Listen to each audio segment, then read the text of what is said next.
പറയൂ. കേൾക്കുന്നോ? അതായത് artificial recharging എന്ന് പറയുമ്പോൾ നമ്മൾ പിന്നെ മഴവെള്ളത്തിനെ കൃത്രിമമായിട്ട് മണ്ണിലേക്ക് ഇറക്കി വിടാനുള്ള സംവിധാനം. അപ്പോൾ അതിൽ രണ്ട് രീതിയിലാണ്. സ്വാഭാവികമായിട്ടുള്ള റീചാർജിങ് മഴവെള്ളം മണ്ണിൽ വരുന്ന സമയത്ത് തന്നെ നമ്മളവിടെ പറമ്പിലൊക്കെ തട്ടാക്കി നിർത്തിയിട്ട് അതിലൂടെ വെള്ളം ഇറക്കി വിടാനുള്ള ഒരു സംവിധാനം കയ്യാലെ കെട്ടിയിട്ടും ഇങ്ങനെ എന്താ പറയുക, നമ്മുടെ ഈ മണ്ണിലേക്ക് നേരിട്ട് വെള്ളം ഇറക്കി വിടാനുള്ള കൂടുതൽ ഇറക്കി വിടാനുള്ള സംവിധാനം ചെയ്യാം. അപ്പോൾ അത് പറഞ്ഞിട്ടുണ്ടെങ്കിൽ കുത്തി ഒഴുകി പോകുന്നതിന് പകരം ആ വെള്ളത്തെ നമുക്ക് മണ്ണിൽ തന്നെ ഇറക്കാൻ പറ്റും. പിന്നെ നമ്മൾ പുരപ്പുറത്തുള്ള വെള്ളത്തിന് ഇങ്ങനെ ഇങ്ങനെ പൈപ്പൊക്കെ വെച്ചിട്ട് ഫിൽറ്ററിലേക്ക് കൊടുക്കും.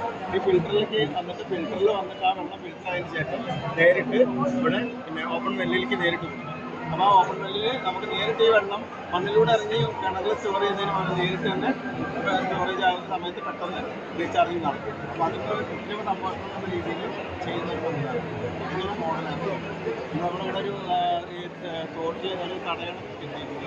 ഈ തടയണ കുത്തി ഒഴുകി പോകുന്ന വെള്ളത്തിനെ തടഞ്ഞു നിർത്തുന്നതുകൊണ്ട് അത് ആ ഒഴുക്കിനെ ഓടുന്ന വെള്ളത്തിനെ നടത്തുക എന്നുള്ളൊരു പരിപാടിയാണ്. അപ്പോൾ അങ്ങനെ ഇത് നടത്തുന്ന വെള്ളത്തിനെ കിടത്തുക എന്നുള്ള പരിപാടിയാണ് നമ്മൾ മണ്ണിൽ വെള്ളം താഴാൻ അനുവദിക്കുന്ന ഒരു സംവിധാനം. അത് കൃത്രിമമായിട്ട് ചെയ്താൽ നമുക്ക് വരൾച്ചയൊക്കെ നേരിടാനുള്ളൊരു സംവിധാനത്തിൽ ഗവൺമെന്റ് ഇത് എന്തെങ്കിലും ചെയ്യുന്നുണ്ടോ? അതിന് ആ റീചാർജായിട്ട് ബന്ധപ്പെട്ട് ആർട്ടിഫിഷ്യൽ റീചാർജിങ്ങിൻ്റെ സംവിധാനങ്ങൾ പഞ്ചായത്ത് വഴി ഡിപ്പാർട്ട്മെൻറ്റ് വഴിയൊക്കെ ചെയ്യുന്നുണ്ട്.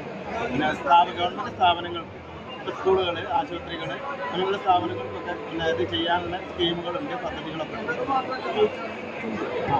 ആ റീചാർജിങ്ങിൻ്റെ ഉണ്ട്.